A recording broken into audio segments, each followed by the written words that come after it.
നമുക്കിന്ന് ഒരുപാട് അത്യാവശ്യമായിട്ടുള്ള അറിഞ്ഞിരിക്കേണ്ട കുറേ ഇടങ്ങളുടെ സ്ഥലങ്ങളുടെ പേര് ഹിന്ദിയിൽ നോക്കാം കേട്ടോ. ശരി, ആദ്യം തന്നെ ഷഹർ. ഷഹർ എന്ന് പറഞ്ഞു കഴിഞ്ഞാൽ സിറ്റി പട്ടണം കേട്ടോ. ഷഹർ ഷഹർ. ഇനി ഗാവ്. ഗാവ് എന്ന് പറഞ്ഞാൽ ഗ്രാമം, വില്ലേജ്. ഓക്കെ, ഗാവ് ഗാവ്. അടുത്തത് മസ്ജിദ്. മസ്ജിദ് എന്ന് പറഞ്ഞാൽ മോസ്ക്, മുസ്ലിം പള്ളി. മസ്ജിദ്. ഓക്കെ, അപ്പോൾ ടെമ്പിളോ? ടെമ്പിളിനെ പറയുന്നത് മന്ദിർ. മന്ദിർ എന്ന് പറഞ്ഞാൽ അമ്പലം, ടെമ്പിൾ. ഓക്കെ, മന്ദിർ. ശരി, ഇനി ചർച്ച്. ചർച്ചിനെ പറയുന്നത് ഗിർജാഘർ. ചർച്ച് എന്നും പറയാം കേട്ടോ. അപ്പോൾ ചർച്ചിനെ പള്ളീനെ എന്താ പറയുക? ഗിർജാഘർ. ഓക്കെ, ഇനി ഗർ എല്ലാവർക്കും അറിയാം അല്ലേ? നമ്മുടെ വീടിനെ പറയുന്നത് ഹൗസ്, ഗർ. ഓക്കെ, അപ്പോൾ ബാത്റൂമിനെ പറയുന്നതാണ് സ്നാൻഘർ. സ്നാൻഘർ എന്ന് പറഞ്ഞു കഴിഞ്ഞാൽ കുളിക്കുന്ന സ്ഥലം അല്ലേ? ബാത്റൂമാണ് കേട്ടോ. സ്നാൻഘർ. ഇനി ഡാക്ഘർ. ഡാക്ഘർ എന്ന് പറഞ്ഞു കഴിഞ്ഞാൽ പോസ്റ്റ് ഓഫീസാണ്, പോസ്റ്റ് ഓഫീസ്, ഡാക്ഘർ. ഓക്കെ, ഇനി ചിടിയാഘർ. ചിടിയാഘർ എന്ന് പറയുമ്പോൾ നമ്മൾ പക്ഷിയാണല്ലോ അല്ലേ, ചിടിയ. അപ്പോൾ പക്ഷിയുടെ വീട് എന്നല്ല കേട്ടോ, സൂ ആണ്. സൂവിനെ പറയുന്നത് ചിടിയാഘർ, മൃഗശാല. ഓക്കെ, ശരി. ഇനി സിനിമാഘർ.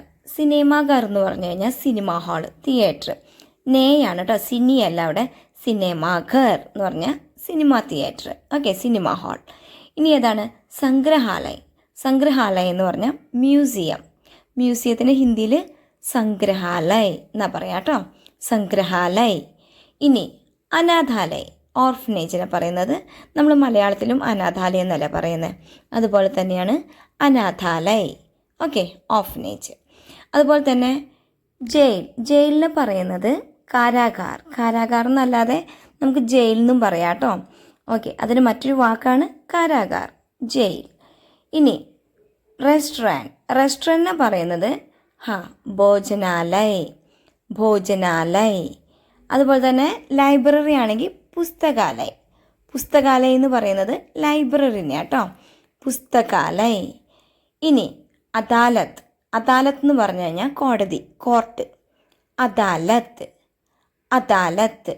അടുത്തത് ജിം എന്ന് പറയുന്നത് വ്യായാംശാല, നമ്മൾ എക്സസൈസ് ഒക്കെ ചെയ്യുന്നത് അല്ലേ, വ്യായാംശാല, ജിം. ഇനി പോലീസ് സ്റ്റേഷൻ. പോലീസ് സ്റ്റേഷനെ ഹിന്ദിയിൽ പറയുന്നത് പുലിസ് താന. ഇനി താന എന്ന് മാത്രം കേട്ടാലും അത് പോലീസ് സ്റ്റേഷനാണ് കേട്ടോ. ഓക്കെ, അടുത്തത് ഫയർ സ്റ്റേഷൻ.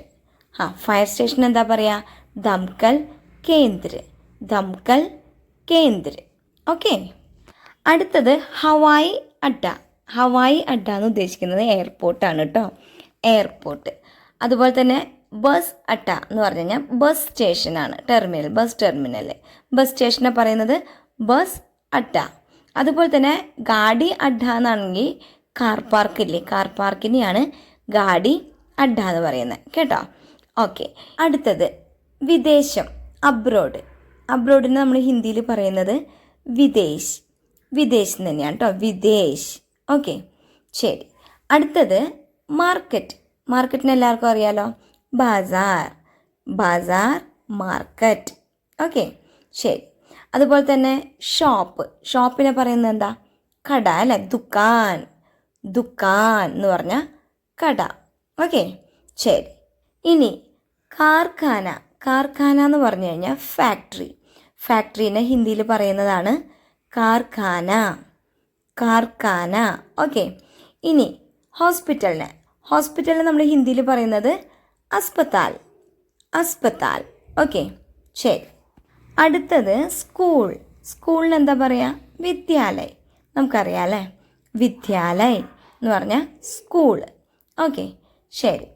ഇനി ബാങ്കിനെ നമ്മൾ ഹിന്ദിയിലും ഇംഗ്ലീഷിലും മലയാളത്തിലും ബാങ്ക് എന്ന് തന്നെയാണ് പറയാം അല്ലേ, ബാങ്ക്. ഇനി ബഗീച്ച എന്ന് പറഞ്ഞാൽ ഗാർഡൻ, പൂന്തോട്ടം, ബഗീച്ച. അടുത്തത് പാർക്കും സെയിം തന്നെ, നമ്മൾ ഇംഗ്ലീഷിലും മലയാളത്തിലും ഹിന്ദിയിലും ഒക്കെ പാർക്ക് എന്ന് തന്നെയാണ് പറയാം, പാർക്ക്. ഓക്കെ, അടുത്തത് ഗ്രൗണ്ടിന് എന്താ പറയുക? മെയ്ദാൻ. അപ്പോൾ ഇത്രയേ ഉള്ളൂ ഇന്നത്തെ ക്ലാസ്. ഇത് കൂടാതെ നിങ്ങൾക്ക് എന്തെങ്കിലും ഡൗട്ട് ഉണ്ടെങ്കിൽ കമൻറ്റിൽ ചോദിച്ചോളൂ കേട്ടോ. പിന്നെ ഓൺലൈൻ ഹിന്ദി ട്യൂഷൻ ആവശ്യമുള്ളവർ state syllabus 5th 6th 7th ക്ലാസ്സിൽ പഠിക്കുന്ന കുട്ടികൾക്ക് വേണ്ടിയിട്ട് ആവശ്യമുള്ളവർ ഈ കാണുന്ന നമ്പറിൽ കോൺടാക്റ്റ് ചെയ്യാം. Okay, by.